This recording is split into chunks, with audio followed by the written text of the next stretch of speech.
A mountain man begged for milk for his dying baby. But what happened next would bind three souls forever.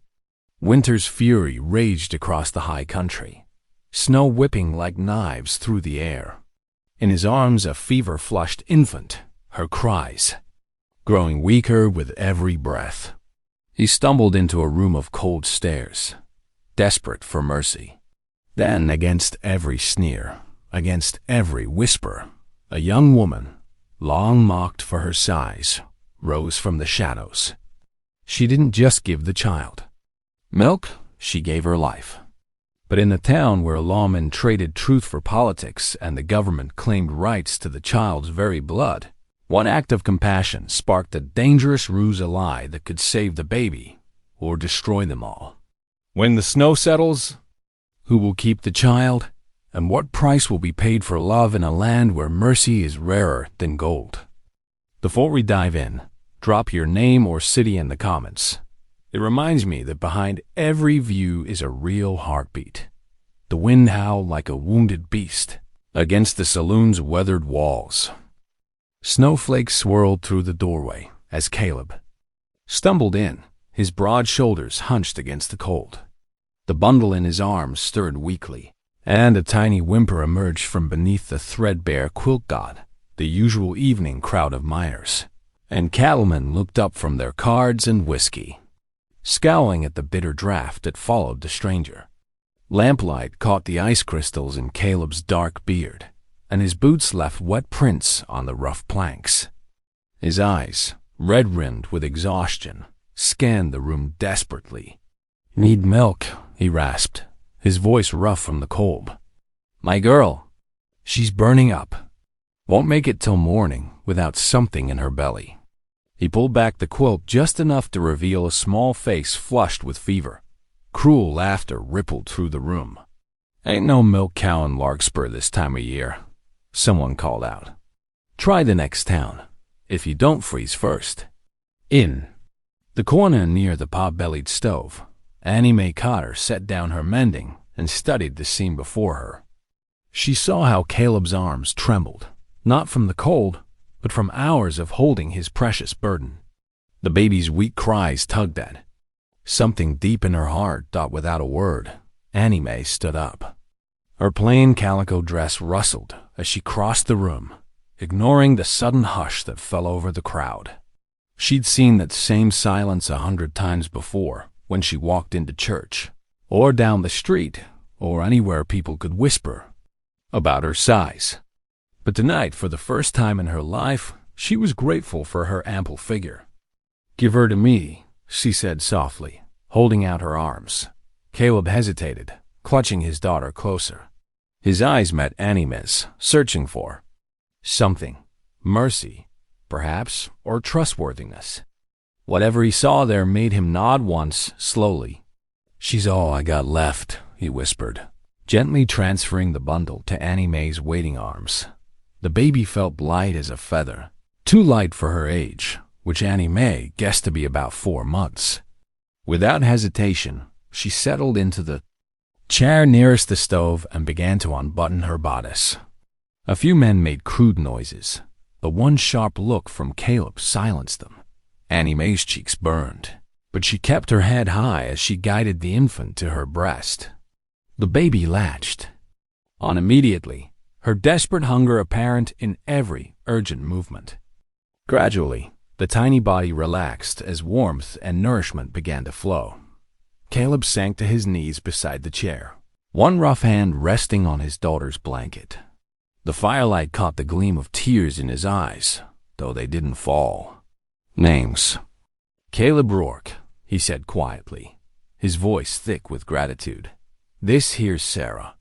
"Annie Mae Cotter," she replied, adjusting the blanket to better shield the nursing child. "I cook over at Widow Jensen's boarding house." She paused, then added, "Your mule out there looks about done in." 3 days through the high country. Caleb admitted, "Lost my horse in a washout. The mule's lame, and Sarah's fever just kept climbing. Didn't know what else to do but head for town." The baby's suckling slowed, becoming more peaceful. Annie Mae could feel the unnatural heat leaving, the tiny body by degrees. She hummed softly, an old hymn her mother used to sing, and watched as Sarah's eyes fluttered closed. Around them, the saloon gradually returned to its normal evening routine. Cards were dealt, drinks were poured, and conversations resumed. But something had changed in that room, something profound and irreversible. In that moment of crisis, when a stranger's child hung between life and death, Annie Mae had done what needed doing, regardless of propriety or social consequences. She looked down at the sleeping infant, then across at Caleb's weathered face. In his eyes, she saw a reflection of her own loneliness, her own yearning for connection. This moment had bound them together in ways neither could yet understand, but both could feel. Sarah slept on, safe and warm, while outside the blizzard raged against the windows of the Larkspur Saloon. Tomorrow would bring its own challenges. But for now, in the golden circle of lamplight, three lost souls had found each other in the most unexpected of ways. The last patron stumbled out of the saloon near midnight, leaving tracks in the fresh-fallen snow. Annie Mae gathered her shawl around her shoulders and nodded toward the door. "The boarding house is just across the street," she said softly, mindful of the sleeping infant. "We'll get you both properly settled there." Caleb hesitated. "Ma'am, I don't mean to impose. This little one needs warmth and rest," Annie Mae interrupted firmly. "And so do you, by the looks of it." They hurried through the biting wind, ice crystals stinging their faces. The boarding house's front parlor welcomed them with blessed warmth from the banked hearth. Annie Mae stirred the coals and added a fresh log, watching the flames catch while Caleb stood awkwardly by the door, snow melting from his boots. "Sit," she instructed, gesturing to the worn armchair nearest the fire. Sarah stirred in her arms but didn't wake. Her tiny fingers curled against the wool of Annie Mae's shawl. The wind rattled the windows as Caleb sank into the chair. In the flickering firelight, Annie Mae could see the bone-deep weariness etched on his face. She settled onto the sofa, still cradling Sarah. "Tell me about her mother," Annie Mae said quietly. Caleb's hands tightened on the chair arms. "Her name was Morning Star," he said, his voice rough. "She was Apache. Most beautiful woman I ever saw." He swallowed hard. 2 weeks ago, the cough that had been troubling her turned to pneumonia. Up in our line shack, there wasn't much I could do. His voice cracked. She slipped away 3 days later. Annie Mae's heart ached at the raw grief in his words. "And Sarah?" "Been trying to feed her sugar water, thin gruel when I could make it. But she needed ... He gestured, helplessly. "What you gave her tonight. She's been crying less and less, getting weaker. I knew if I didn't get her to town." He couldn't finish the sentence. "How old is she?" Annie Mae asked, though she had already guessed. 4 months next week." Caleb scrubbed a hand across his face. "Morning Star named her Sarah after my mother. Said it would help her walk in both worlds." The fire popped and sparked. Outside, the storm showed no sign of letting up. Annie Mae watched Sarah's peaceful sleep, her chest rising and falling steadily now. "You'll stay here tonight," she said firmly. "There's plenty of space in the common room, and it's warm. Sarah can sleep in my room upstairs." "Ma'am, I couldn't." "You can." "And you will." Annie Mae's tone brooked no argument. "That child needs proper care, and you need rest. I won't have you taking her back out in this weather." Caleb looked like he wanted to protest, but exhaustion won out. Annie Mae showed him where to find extra blankets, then carried Sarah upstairs to her own room. She fashioned a makeshift cradle from a drawer lined with soft quilts. Placing it close to her bed, morning brought a transformed world. The streets of Larkspur lay hushed under 3 feet of fresh snow, the storm finally spent. Annie Mae woke early, as always, and found Sarah already awake but content. Watching the shadows on the wall in the kitchen, she stirred up a pot of thick porridge adding dried apples and a precious spoonful of honey. When Caleb appeared in the doorway, his hair still mussed from sleep, she pointed firmly at the table. "Sit. Eat." He obeyed, though his eyes kept straying to Sarah, who lay safely cradled in Annie Mae's left arm while she worked one-handed at the stove. "She took more milk during the night," Annie Mae reported, setting a steaming bowl before him. "Twice. She's stronger already." Caleb stared down at the porridge. "I can pay you," he said quietly, "for your trouble. I've got some beaver pelts." "On the mule, no." Annie Mae's voice was gentle but firm. "This isn't trouble, Mr. Rourke. This is what needs doing. Needs doing." Their eyes met across the table. Something passed between them, understanding, perhaps, or recognition of a shared purpose. The kitchen clock ticked steadily in the silence. "Much obliged," Caleb finally said, his voice rough with emotion. Annie Mae nodded, bouncing Sarah gently as she began to fuss. The morning light streamed through frosted windows, casting patterns on the scrubbed wooden floor. They ate in companionable quiet, broken only by the occasional crackle from the cook stove, and Sarah's soft baby sounds thought it should have felt awkward. This impromptu arrangement between strangers. Instead, it felt like the most natural thing in the world. Annie Mae knew there would be talk in town, knew her reputation might suffer. But looking down at Sarah's peaceful face, she couldn't bring herself to care. The afternoon light filtered weakly through the frost-covered windows of the boarding house parlor. Annie Mae sat in her rocking chair, humming softly as Sarah dozed in her arms. Caleb had just finished bringing in more firewood when heavy boots stomped on the front porch. Sheriff Amos Kitteridge stepped inside, shaking snow from his hat. Behind him came a shorter man in a wool coat, his official Indian agency badge gleaming dully on his lapel. The agent's cold eyes fixed immediately on the baby. "Mr. Rourke," the sheriff said, his weathered face grave. "Word reached the agency about you bringing an Indian child into town." Caleb straightened, his hands tightening on the back of a chair. "She's my daughter." The agent stepped forward, adjusting his wire-rimmed spectacles. "I am Agent Morton of the Bureau of Indian Affairs. That child, being of Apache descent, falls under agency jurisdiction. We'll be taking her to the reservation school." "Like how?" "You will."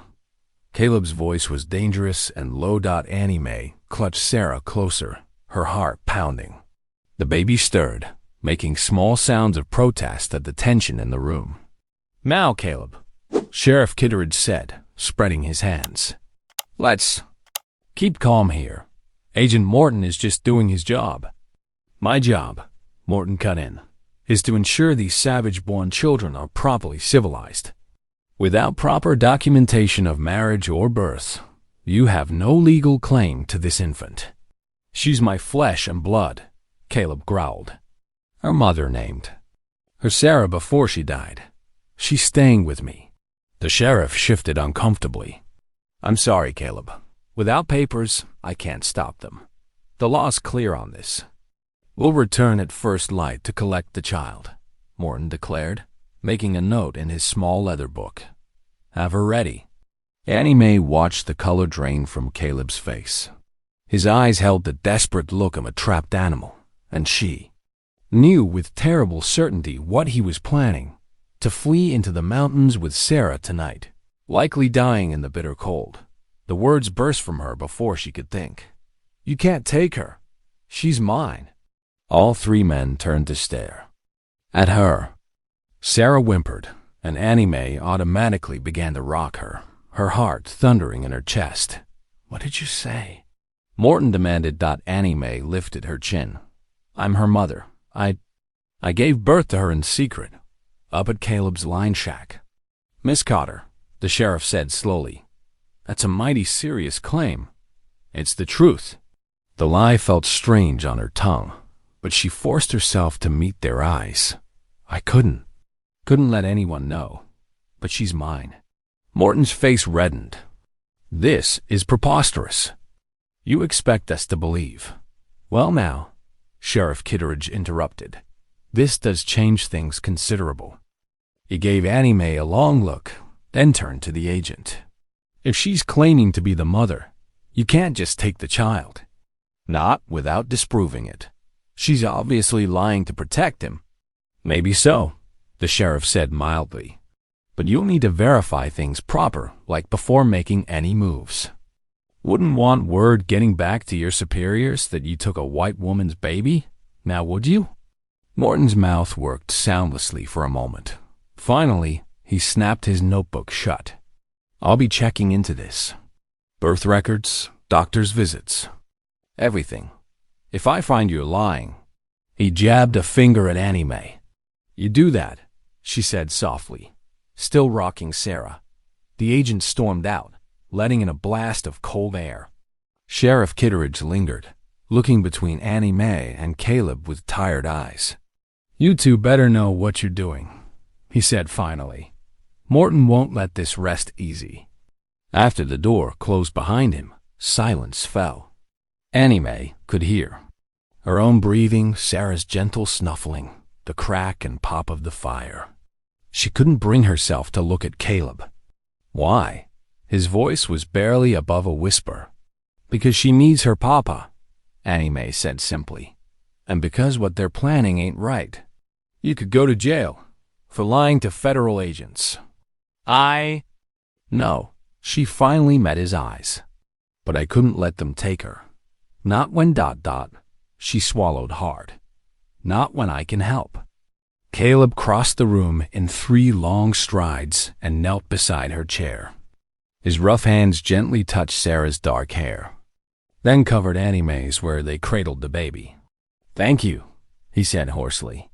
But we've got to figure something out. Morton will be back tomorrow, and he'll want proof. Annie Mae nodded, her mind already racing. They had until first light to make her impulsive lie convincing enough to save Sarah. Looking down at the sleeping baby, she knew she'd risk anything, jail, scandal, ruin, to keep this child safe. Then we better get planning, she said firmly, because that man ain't taking her anywhere. After the door closed behind Sheriff Kitteridge, the boarding house kitchen fell into a tense silence.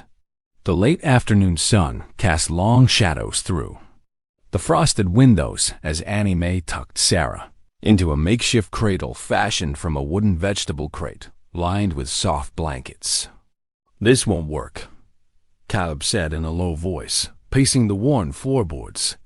Morton will check every detail. One mistake, and then we won't make any mistakes. Annie Mae interrupted, measuring coffee into the pot with steady hands. She needed something to do, something normal to keep her racing thoughts in order. You don't understand. Caleb ran a hand through his dark hair. These agency men, they're like bloodhounds. They'll want dates, witnesses, proof of where you lived. They'll ask questions about the birth that no one but a real mother could answer. Annie Mae set the coffee pot down with more force than necessary. You think I don't know what's at stake? I just lied to a federal agent. I know exactly what can happen. Then why? Why risk everything for us? His voice cracked on the last word before Annie Mae could answer. Mrs. Tate, the boarding house owner, cleared her throat from the doorway. The older woman's gray eyes were sharp as she looked between them. If you two don't mind some advice, Mrs. Tate said carefully, there's only one way to make this story hold water. She paused. You need to be married. Married? Caleb choked out.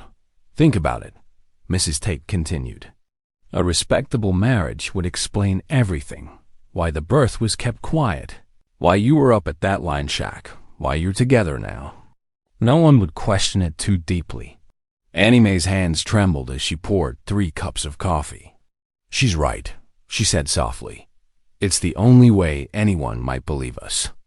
Caleb accepted the cup she offered, their fingers brushing. He stared into the dark liquid as if seeking answers there. Just until the danger passes, he said finally. just to keep Sarah safe. Just until then, Annie Mae agreed, ignoring the strange flutter in her chest. Mrs. Tate nodded briskly. Well then, you'd best get ready to leave. Morton will have men watching the house by nightfall. They moved quickly after that. Mrs. Tate helped Annie Mae pack what little she owned while Caleb slipped out to ready his mule. When the sun began to set, they made their way to the mercantile, trying to look natural despite their racing hearts. The bell above the door chimed as they entered. Mr. Peterson, the owner, looked up from his ledger. His eyes lingered on Sarah, sleeping against Annie Mae's shoulder. But he asked no questions as they gathered supplies. Annie Mae selected carefully. 10 pounds of flour, dried beans, coffee, a sturdy iron kettle, and a box of candles. Her hand shook slightly as she counted out coins from her saved wages. Caleb added dried beef and extra blankets to their pile, his movements precise and controlled. Storms clearing, Mr. Peterson remarked as he wrapped their purchases. Moon's coming out. Through the shop window, Annie Mae could see he was right. The heavy clouds were breaking apart, revealing a pale winter moon that turned the snow-covered street to silver. The sight made her shiver. Good weather meant easier tracking for anyone who might follow them. They waited until full dark before meeting behind the boarding house, where Caleb had prepared a rough sled. The runners were warm but solid, lashed together with leather straps. His mule stomped restlessly in the cold, breath steaming. Annie Mae tucked Sarah securely into a nest of blankets while Caleb loaded their supplies. The baby barely stirred, warm and well-fed for the first time in days. Mrs. Tate appeared with a final bundle, food for the journey and extra wrappings for the child. God keep you safe, the older woman whispered, pressing Annie Mae's hand. They set out under that ethereal moon, the sled's runners making soft shushing sounds through the fresh snow. Caleb led the mule, and Annie Mae sat with Sarah held close, watching the town's lights fade behind them. The cold air burned in her lungs, and ahead loomed the dark bulk of the mountains. She caught Caleb glancing back at them, his expression unreadable in the moonlight. Having second thoughts? She asked. Quietly.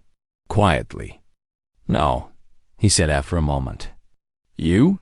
Annie Mae looked down at Sarah's peaceful face. No, she answered. Not about what matters. They continued in silence. The only sounds the creak of the sled, the mule's steady breathing, and the whisper of wind through the pines. Behind them, Larkspur grew smaller and smaller until it was swallowed by the vastness of the winter night. The journey up the mountain trail proved arduous, with the mule struggling through drifts that reached past its belly in places. Annie Mae held Sarah close against the biting wind, while Caleb forged ahead, breaking trail through the deepest snow. The late afternoon sun cast long shadows through the pine branches, making the pristine white landscape glitter like scattered diamonds. Watch your step here, Caleb called back, pointing to a hidden dip beneath the snow. Creek runs under there in summer. Annie Mae nodded, grateful for his warnings. Her feet had gone numb hours ago, despite the thick wool stockings she wore.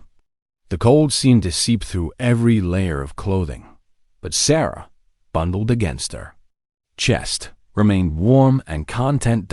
As dusk approached, the timber thinned, revealing a small clearing. There, barely visible beneath a massive snowdrift, stood Caleb's line shack. The rough-hewn logs were weathered gray, and one corner of the roof sagged slightly under its white burden. Smoke stains marked the stone chimney's path up the side.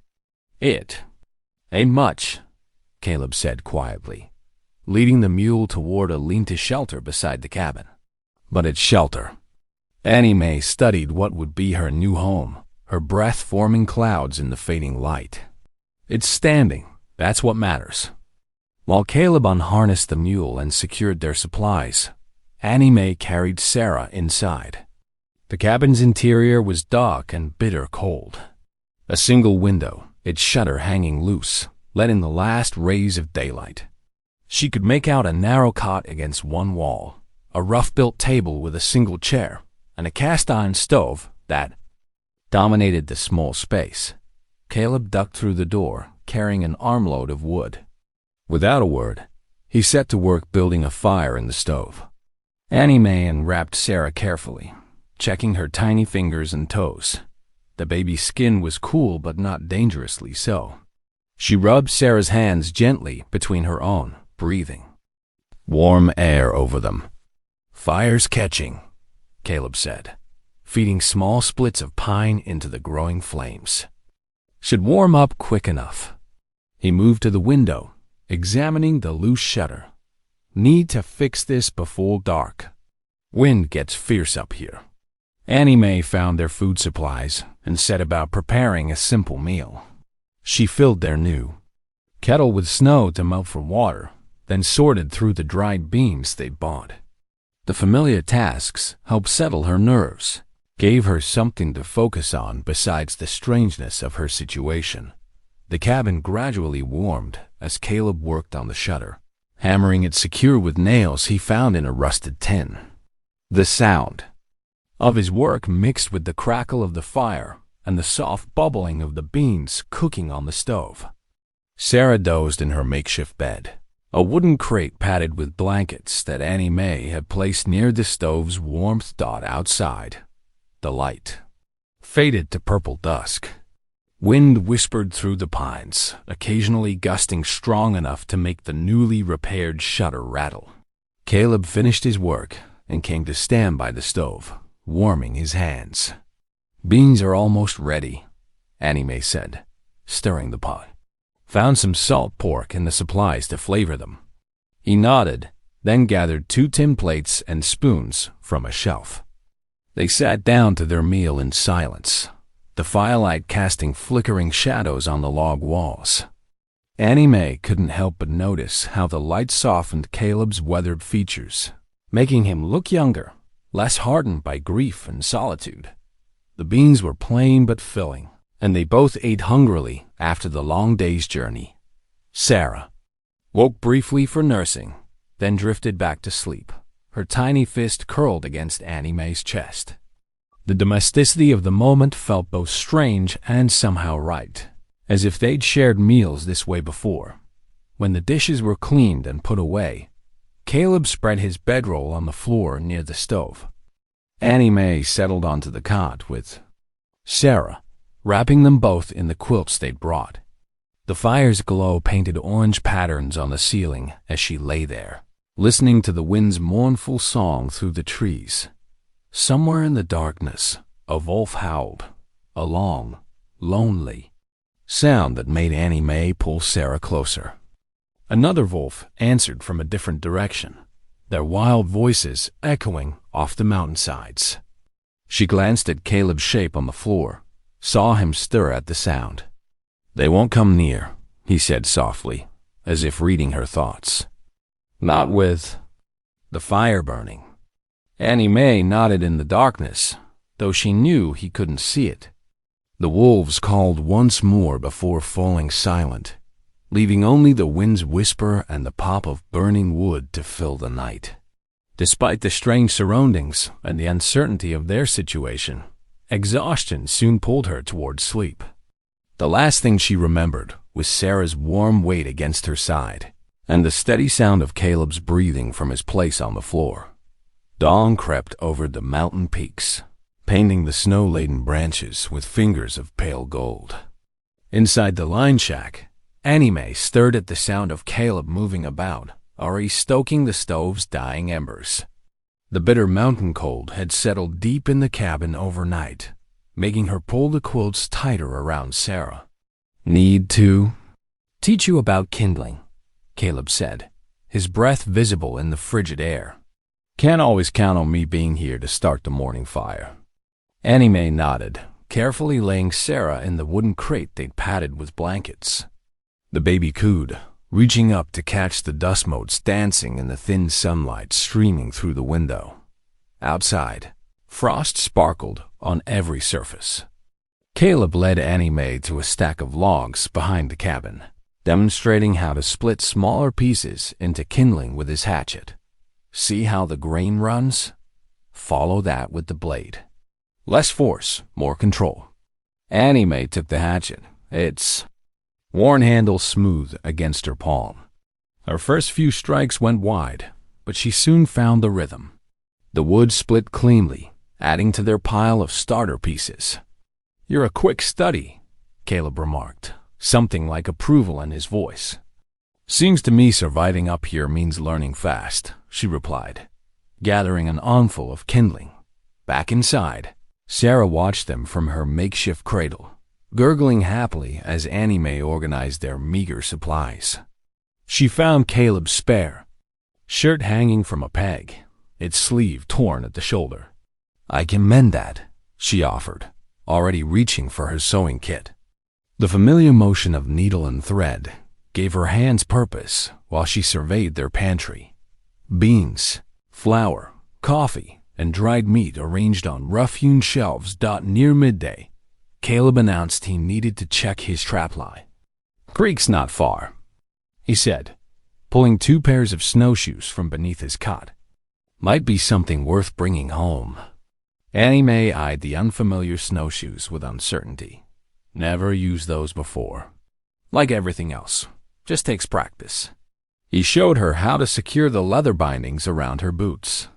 They wrapped Sarah snugly and took turns carrying her as they made their way through the deep snow. The creek lay frozen beneath towering pines, its surface a ribbon of white winding through the forest. Annie Mae's steps were awkward at first, the snowshoes feeling unwieldy. "Wider stance," Caleb advised. "Let them do the work." Despite his instruction, she lost her balance on a small incline, tumbling backward into a snowdrift. For a moment, she lay there, surprised by her own clumsiness. Then, looking up at Caleb's concerned face, she burst out laughing. "Lord above, I must be quite a sight," she exclaimed, accepting his offered hand. A hint of a smile tugged at Caleb's mouth as he helped her up. "Seen worse falls my first time out." They checked the traps together, finding 2 rabbits. Caleb showed her how to reset the snares, his movements quick and efficient. Annie Mae watched carefully, determined to learn everything she could about this new life. The short winter day was already fading when they returned to the cabin.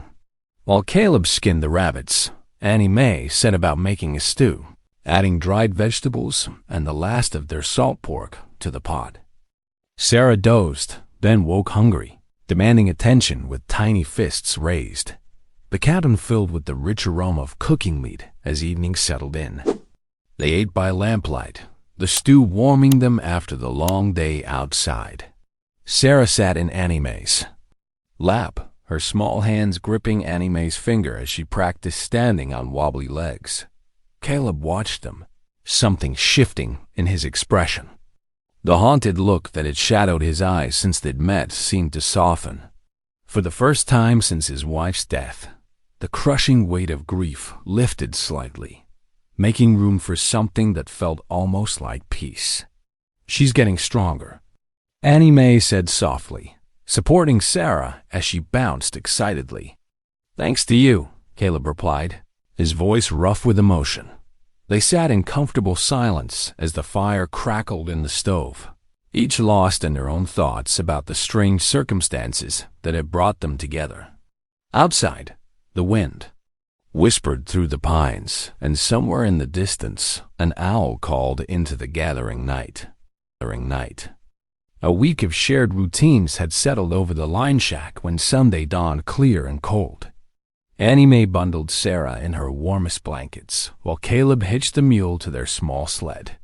The narrow track to the settlement's church stretched before them like a white ribbon through the pines. "Reckon we ought to show our faces," Caleb had said the night before. "Folk'll talk more if we don't." Now, as they approached the weathered, clapboard church, Annie Mae felt the weight of every eye upon them. Women in their Sunday best huddled near the steps, their conversations dropping to whispers as the sled drew closer. Annie Mae straightened her spine, holding Sarah close. The baby's warm weight gave her courage. Caleb helped her down from the sled, his hand lingering on her elbow longer than strictly necessary. Together, they climbed the wooden steps, snow crunching beneath their boots. The church bell tolled above. Its clear notes ringing across the valley. Inside, the pot-bellied stove radiated welcome heat. Rough-hewn pews stretched in 2 neat rows, already filling with familiar faces from town. Annie Mae recognized several regulars from her days at the boarding house. Some nodded politely. Others studied their hymnals with sudden interest. They found seats near the back, but distance didn't stop the ripple of murmurs. Annie Mae caught fragments. Living up there alone, and that Indian baby, She held her head higher, focusing on Sarah's peaceful face as the infant dozed against her shoulder. Preacher Matthews approached before the service began, his weathered face creased in a genuine smile. "Welcome, welcome," he said, voice warm, despite the pointed look in his eyes. "We've been praying for your safety up in those mountains." "Much obliged," Caleb replied quietly. The preacher's gaze settled on their bare ring fingers, then moved to Sarah. "Have you considered," he said carefully, "making your union official before God and man? The church door is always open to those seeking his blessing." Caleb shifted uncomfortably. "We're managing just fine as we are, preacher." "Indeed." Matthews's smile remained kind, but his meaning was clear. Something to pray on, perhaps. The service passed in a blur of hymns and scripture. Annie Mae found herself studying Caleb's profile as he sat beside her, his usual stoic expression softened by the golden light streaming through the windows. She wondered what he was thinking, if he ever considered their arrangement becoming more than pretense. After the final prayer, Mrs. Potter, a farmer's wife Annie Mae knew from town, approached them quietly. "I've got some baby things," she whispered, glancing around. "My youngest's outgrown them. Good warm clothes, if you'd like them." "That's right kind," Annie Mae replied, touched by the offer. They arranged to collect the bundle after next Sunday's service. The ride home was quiet, both lost in thought as the sled runners cut through fresh snow. Fat flakes began to fall, catching in Annie Mae's hair and on Sarah's blankets. The baby watched the swirling white with wide-eyed wonder. "The preacher meant well," Annie Mae finally said, breaking the silence. Caleb clicked to the mule before responding. "Folks'll always have opinions on others' business. Still. She paused, choosing her words carefully. "It ain't all pretend anymore, is it? The 3 of us, making a life up here?" He was quiet so long she thought he wouldn't answer. Then, softly, "No, reckon it ain't." The line shack came into view, smoke curling from its chimney where they'd banked the morning fire. Caleb helped them down from the sled, then led the mule to its lean-to shelter. "Got something to show you," he said, gesturing for Annie Mae to follow him around back. Behind the cabin, partially covered by a tarp, stood several pieces of wood. Annie Mae recognized the rich grain of local pine, carefully selected and cut. Caleb brushed snow from the largest pieces, revealing curved runners and sturdy arms. "Been setting these aside," he explained, suddenly seeming shy. "Thought you might like a proper rocking chair for when you're nursing Sarah." Annie Mae's throat tightened with emotion. She reached out to touch the wood, smoothed by his careful hands. "You've been planning this?" He nodded, eyes meeting hers briefly before looking away. "Noticed you missing the one from the boarding house. Figured our home ought to have something comfortable for you both. Our home." The words hung in the air. Between them, full of meaning neither was ready to voice. Annie Mae blinked back tears, pretending it was just snowflakes in her eyes. Sarah stirred against her chest, breaking the moment.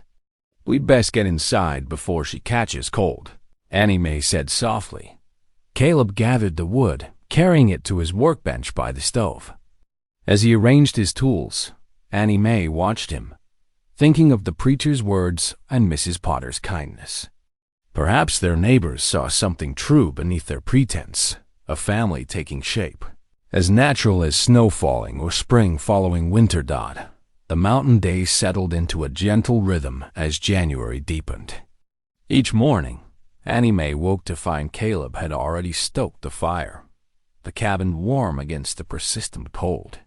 He would be at his workbench, carefully shaping the rocking chair pieces while first light painted the snow-covered windows gold. The curved runners gave him the most trouble. "Gotta get the arc just right," he explained, running his hand along the smooth pine. "Too steep and it'll tip. Too shallow and it won't rock proper." Annie Mae watched his big hands move with surprising delicacy as he worked the wood, testing each curve against his careful measurements. While he shaped the chair, Annie Mae kept their small world turning. She hung fresh herbs from the rafters to dry, swept the perpetual sawdust from the plank floor, and tended to Sarah's growing needs. The baby was changing daily, her dark eyes tracking their movements with increasing awareness. "My mama used to sing this one," Annie Mae said one afternoon, bouncing Sarah on her hip while stirring a pot of beans. Her voice lifted clear and sweet in the quiet cabin. "Down in the valley so low, hang your head over, hear the wind blow." Caleb looked up from his work, a half-smile touching his usually stern face. "Been a long time since these walls heard singing." "Well, every baby needs songs," Annie Mae replied, "and every home needs music now and then."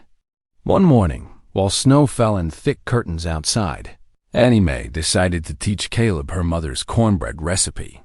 She measured cornmeal into a bowl, adding a pinch of salt and a splash of precious milk. "Now here's the secret," she said, guiding his hands to the bowl. "You gotta feel when the batter's just right. Too wet and it won't set. Too dry and it crumbles." Caleb's fingers moved tentatively through the mixture, his expression serious as a schoolboy's. "Like this. That's it," she encouraged. "Now work in that melted butter, gentle-like." The cornbread came out golden and fragrant, filling the cabin with the smell of home. They shared pieces still warm from the cast-iron skillet, Sarah gumming her own small portion with obvious delight. "Reckon that's better than my usual," Caleb admitted, reaching for another piece. Annie Mae beamed. "See, you're learning." The days fell into comfortable patterns. While Sarah napped in her box cradle, Annie Mae would sit by the fire with her knitting needles clicking steadily, working on a new blanket. Caleb carved small animals from wood scraps, a bear, a deer, a rabbit, laying them along the window sill where Sarah could see them. Then came the evening that changed everything. Sarah had been pulling herself up on furniture for days, testing her wobbly legs. Annie Mae and Caleb sat at the rough-hewn table, sharing the last of the rabbit stew, when Sarah let go of her cradle box. "Look," Annie Mae whispered, not daring to move. Sarah stood unsteadily, her tiny face scrunched in concentration. Then, miracle of miracles, she took one tottering step toward them. Another. A third. Caleb was out of his chair in an instant, kneeling with his arms outstretched. "Come on, little one," he encouraged softly. Sarah managed 2 more steps before tumbling into her father's waiting hands. The look of pure joy on Caleb's usually stern face made Annie Mae's heart catch. His laugh of delight mingled with hers, echoing off the cabin walls. "Did you see?" he asked, scooping Sarah up and spinning her. "Did you see what she did?" "I saw," Annie Mae replied, wiping happy tears from her eyes. "She's growing up so fast." That night, after Sarah was asleep, they sat by the fire as had become their custom. Annie Mae worked on her knitting while Caleb carved a new toy, a tiny rocking chair to match the full-sized one taking shape at his workbench. The comfortable silence between them felt like a warm blanket. Annie Mae watched the firelight play across Caleb's features as he concentrated on his carving. His face had softened these past weeks, the worry lines easing. Sometimes she caught him humming her lullabies under his breath while he worked. Looking around their small cabin, Annie Mae realized it had become truly home. The herbs hanging from the rafters, the toys on the windowsill, the half-finished rocking chair, all spoke of permanence, of belonging. They moved around each other with the ease of long familiarity, anticipating needs, sharing tasks, trading gentle smiles over Sarah's antics. They had become a family in all the ways that mattered, even if neither of them spoke the word aloud. It lived in the little moments. Caleb's hand steadying her elbow when she carried water, Annie Mae leaving his coffee cup warming by the stove.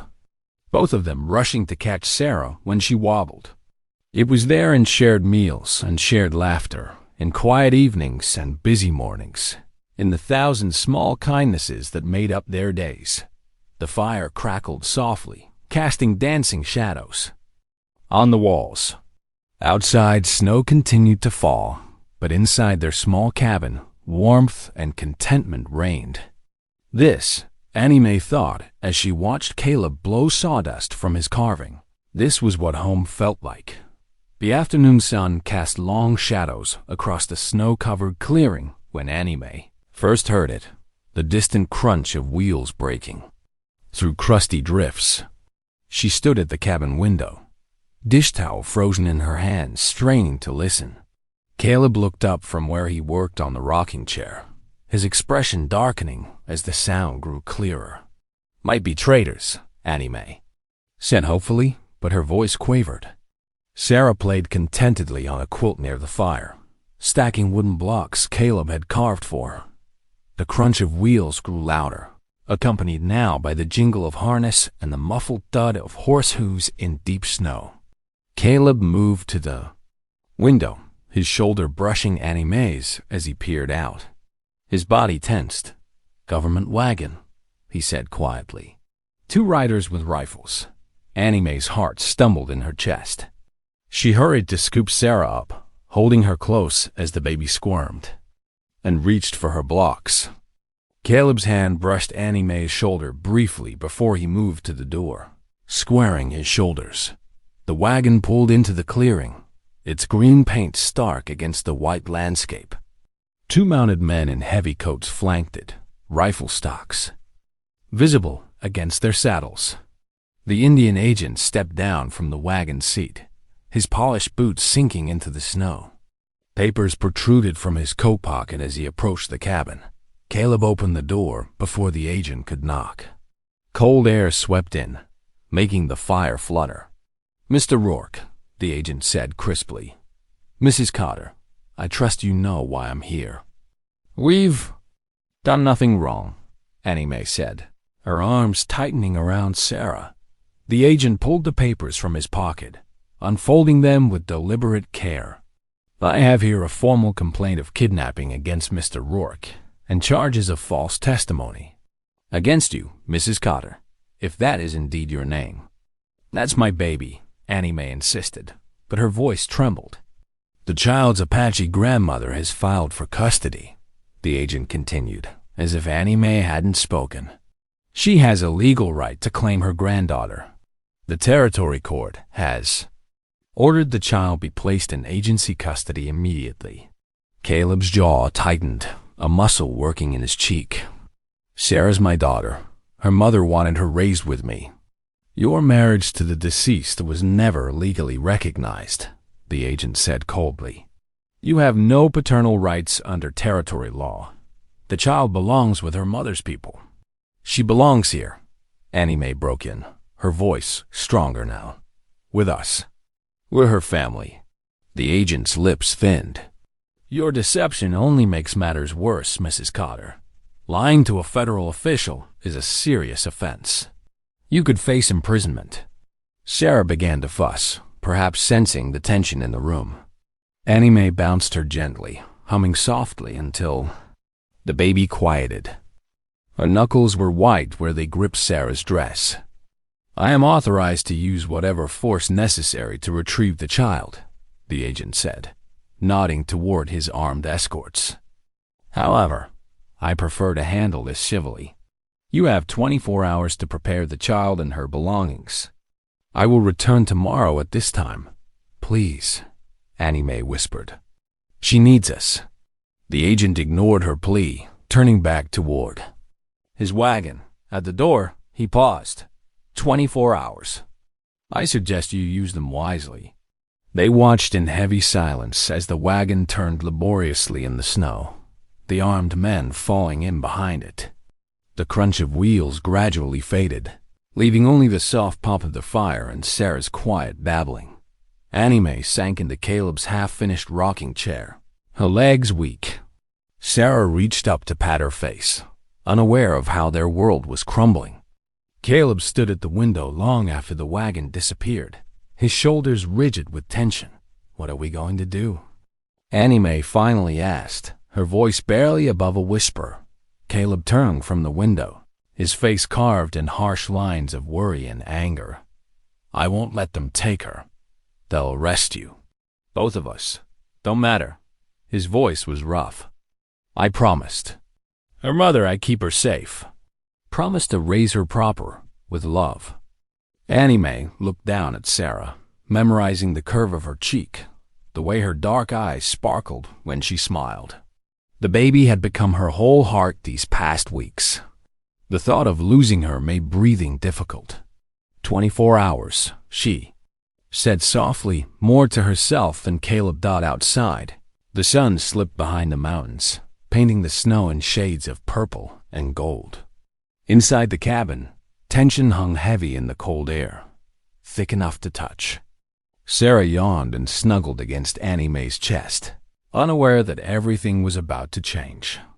The unfinished rocking chair stood silent in the corner, its curved runners waiting for a final touch that might never come.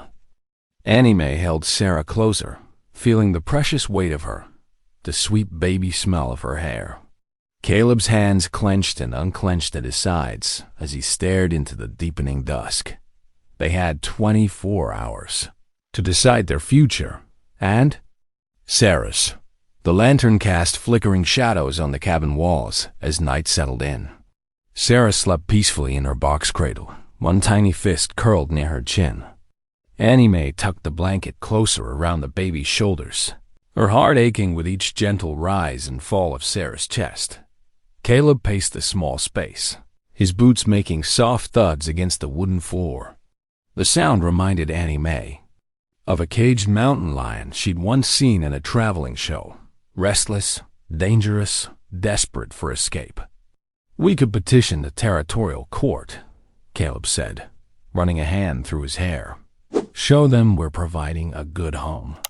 Annie Mae settled into the unfinished rocking chair, her fingers tracing the smooth grain of the wood. "And what happens while we wait for the court to decide? They'll take her tomorrow anyway. Then I'll hire a lawyer, someone who knows Indian law." Caleb's voice held the edge of desperation. "There must be precedent for cases like this." With what money?" Annie Mae asked gently. "And even if we could afford it, when has the law ever sided with?" She trailed off, not wanting to speak the harsh truth they both knew. Caleb stopped pacing. "With what? A white man and his Indian wife." His tone was bitter. "Or a makeshift family built on lies. That's not what I meant."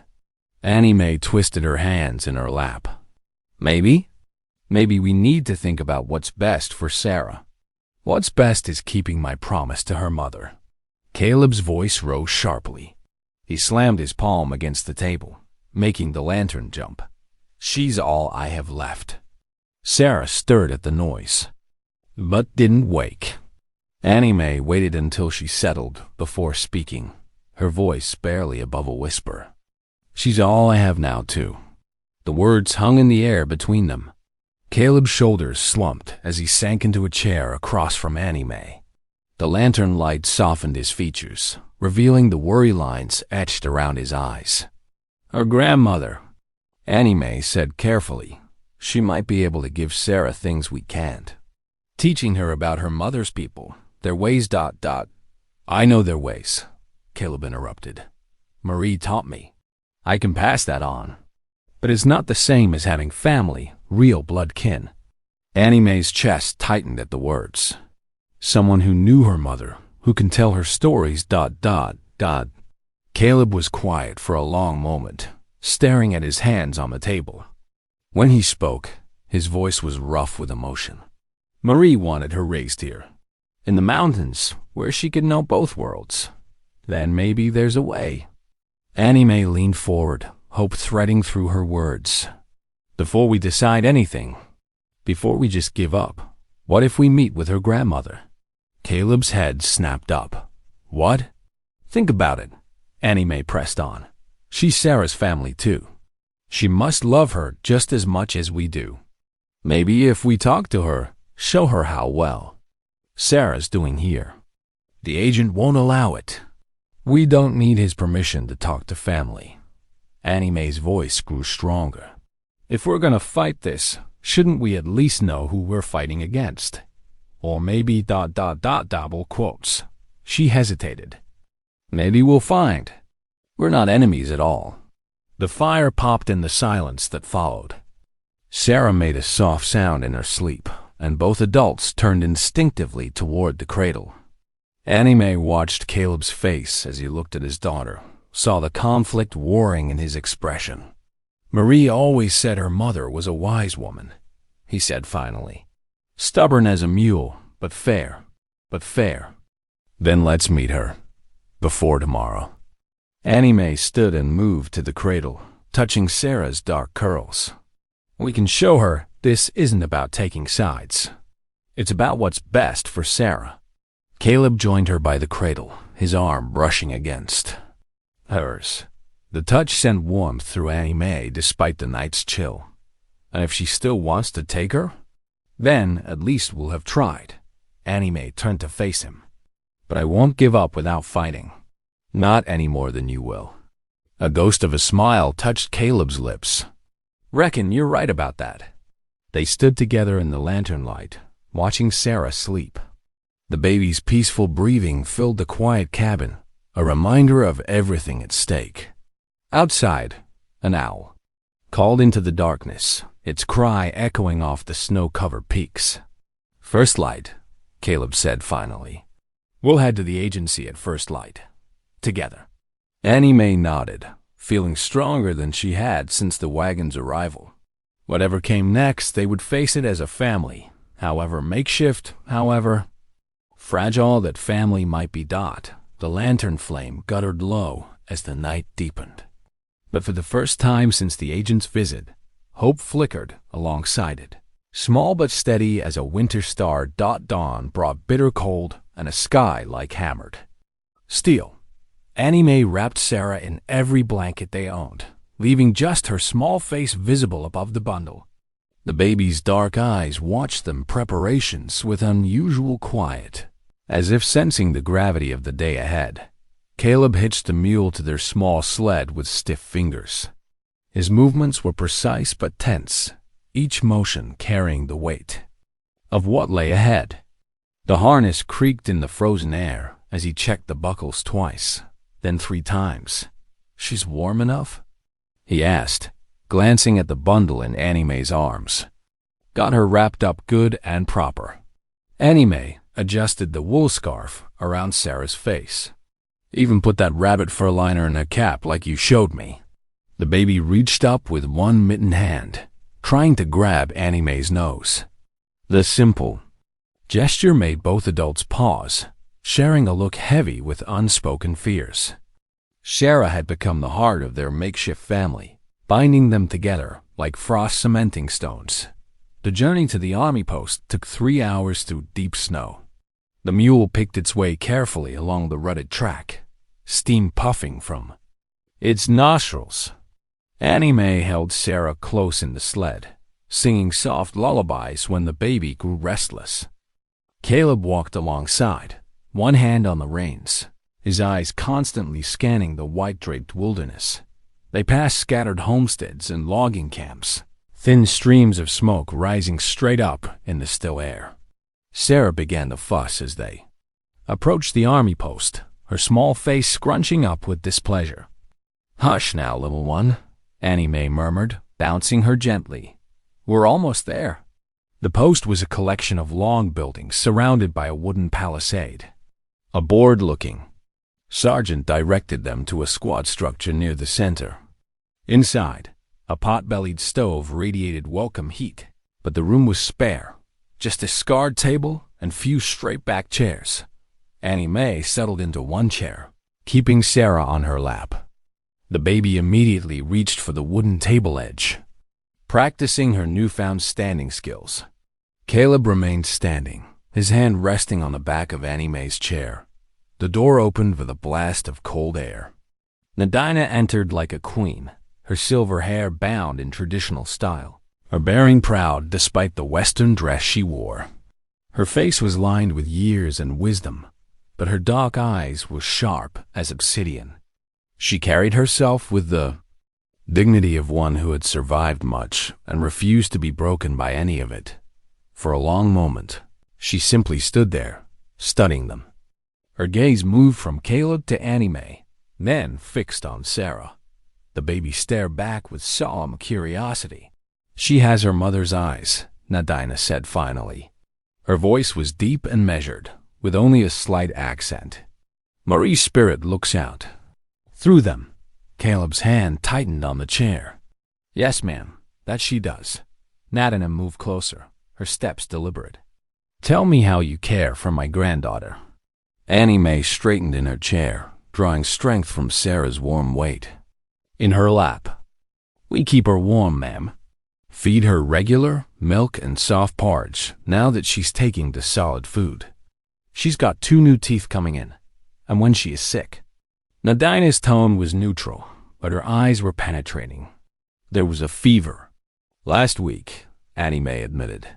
"I stayed up 3 nights, cooling her with damp cloths like my mama taught me. Made willow bark tea, though she didn't much care for the taste." She smiled faintly at the memory. Caleb rode through the storm to fetch the doctor, but by time he got back, the fever had broken. "You did not sleep these 3 nights?" "No, ma'am. Couldn't rest, not while she was burning up, so." Annie Mae stroked Sarah's dark curls. "Been plenty of sleepless nights since she came to us. Worth every one of them, though." Nadina's expression softened almost imperceptibly. "And you feed her our traditional foods?" "When we can," Caleb spoke up. "Marie showed me how to prepare some dishes. The blue corn mush, especially. Sarah seems to favor it." "She does at that," Annie Mae added. "Makes quite a mess of herself with it, but she eats every bite." Sarah chose that moment to bounce in Annie Mae's lap, reaching toward Nadina with a happy gurgle. The grandmother's stern expression wavered. "She is well fed," Nadina observed. "Strong, happy." She paused, studying Annie Mae's face. "You have given much of yourself to care for her." "She's worth every bit of it," Annie Mae said simply. "I'd give more if needed. And you understand what you risk?" Nadina's voice carried an edge of challenge. "The law is not kind to those who defy it." Annie Mae met the older woman's gaze steadily. "Some things matter more than laws, ma'am. Some loves are worth fighting for." A long silence followed.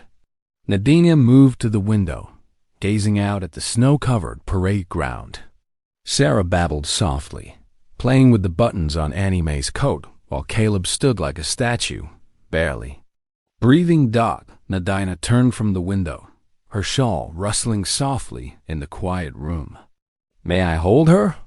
she asked, extending her arms towards Sarah. Annie Mae hesitated for just a heartbeat, then nodded. "Of course." She stood carefully, speaking softly to the baby. "Look here, little one. This is your grandmother." Sarah studied.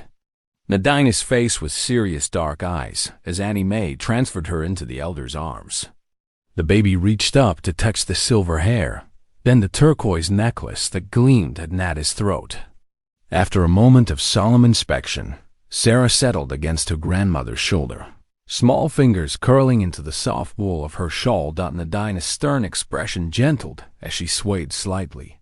An ancient motion passed down through generations of mothers. She has the blood of warriors in her veins, she said quietly. The daughter of my daughter. Our stories live in her bones. She walked slowly around the room, speaking in a melodic voice that held both pride and sadness. Our people have walked these lands since before the first horse came. We have sacred places in these mountains, springs where the healing waters flow, caves where the ancient ones left their markings. She touched Sarah's cheek. This child should know these things. Should know the songs our mother sang, the dances of our people, the ways we honor the earth and sky. Annie Mae listened intently, her hands clasped tight in her lap. Ma'am, she said carefully, I want you to know something. She waited until Nadine's dark eyes met hers.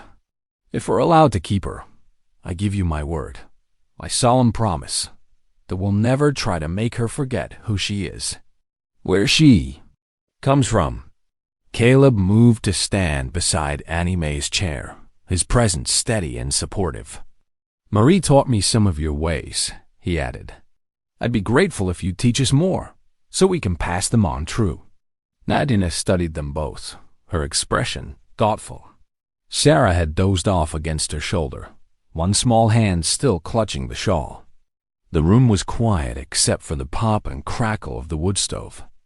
Perhaps, Nadina said slowly, there is another way. She shifted Sarah gently as she spoke. In our tradition, children belong not just to their parents, but to the whole family, to the tribe. She paused, considering her words. What if the child could have both? Time with you in your home, learning your ways, and seasons with her. People, learning ours? The Indian agent, who had been standing silent in the corner, stepped forward with a frown. Now see here, that's not how these matters are usually handled. Nadina turned to face him, her bearing regal. I speak for my family and my people in this. Her voice was quiet but carried absolute authority. If you truly care for the welfare of this child, you will listen. The agent subsided, though his expression remained disapproving. Shared guardianship. Nadina continued, looking back at Caleb and Annie Mae. The child would live with you through the winter months when the mountains are hard. In summer, she would come to us, to learn our ways and know her kin. She touched Sarah's dark curls. She would grow up knowing all of who she is.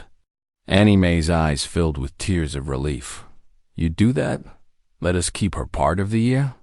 She needs both, Nadina said simply.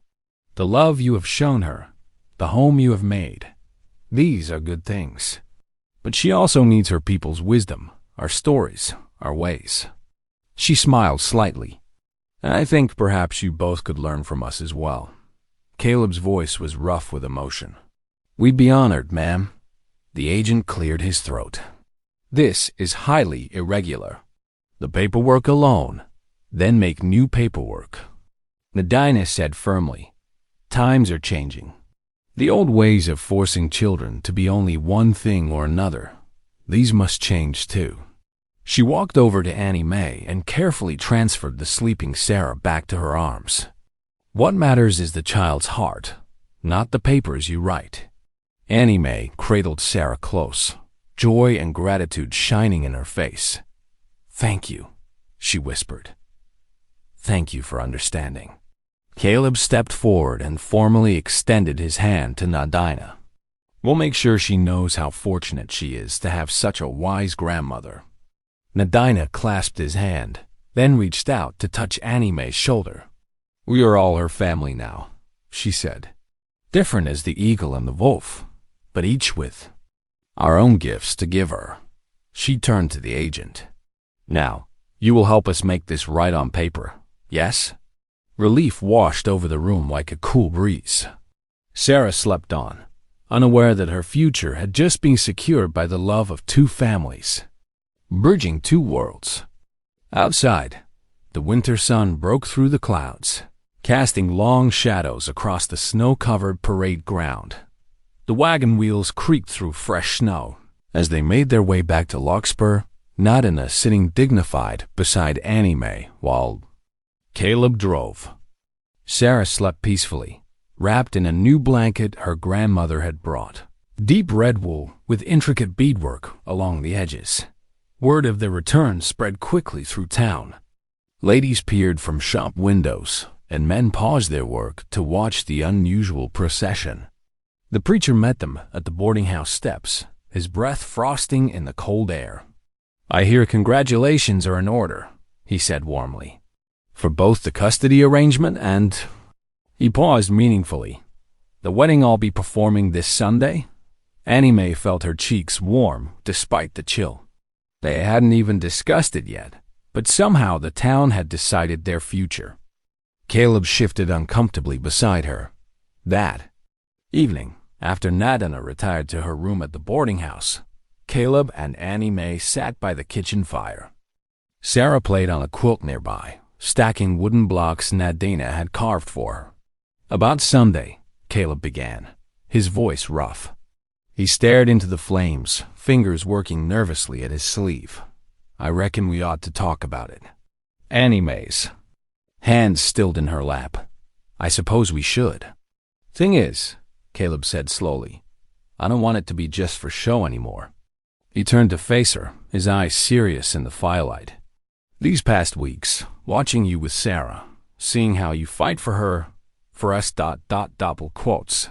He swallowed hard. "You've become more than just her protector to me." Annie Mae's heart thundered in her chest. "I feel the same way," she whispered.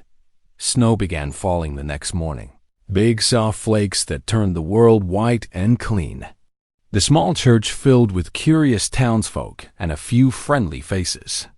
Nadina sat in the front pew, Sarah on her lap wearing a new dress and the delicate beaded bracelet her grandmother had fashioned. When the preacher asked them to join hands, Caleb's grip was warm and sure. Their voices rang clear through the quiet church as they spoke their vows.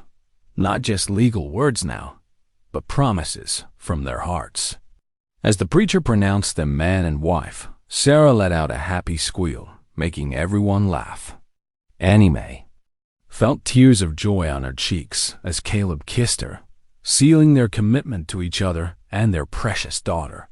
Spring crept into the Colorado highlands like a shy friend, first touching the valley with gentle warmth, then climbing steadily toward their mountain home.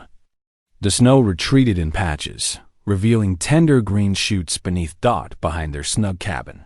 Caleb worked the thawing earth with careful determination. His strong hands broke up the soil while Annie Mae watched from the doorway. Sarah balanced on her hip.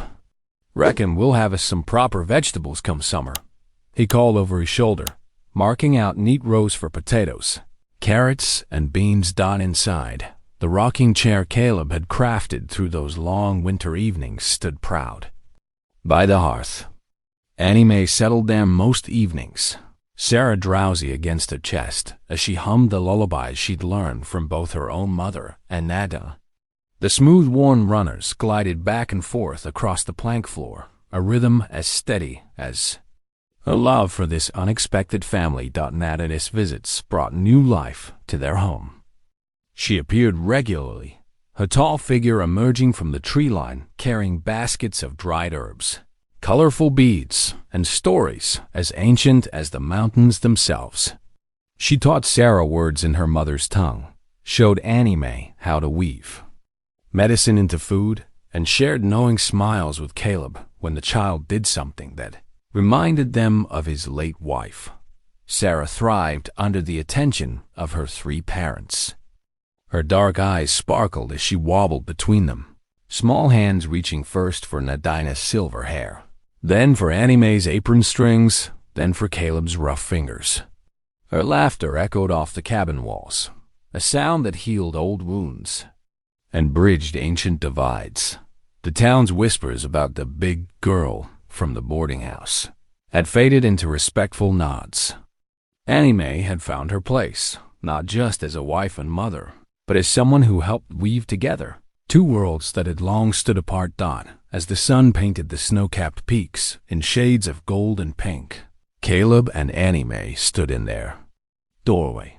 Sarah slept peacefully in her grandmother's arms inside while Nadena prepared evening tea.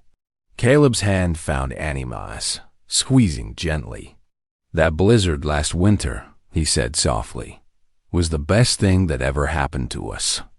Annie Mae leaned against his shoulder, watching the colors fade from the mountains. "To all of us," she agreed, her heart full of gratitude for the storm that had brought her home. If you believe stories can heal, lift, and connect us, this channel is for you. Thanks for being here. Hit subscribe, and I'll meet you again tomorrow with something real.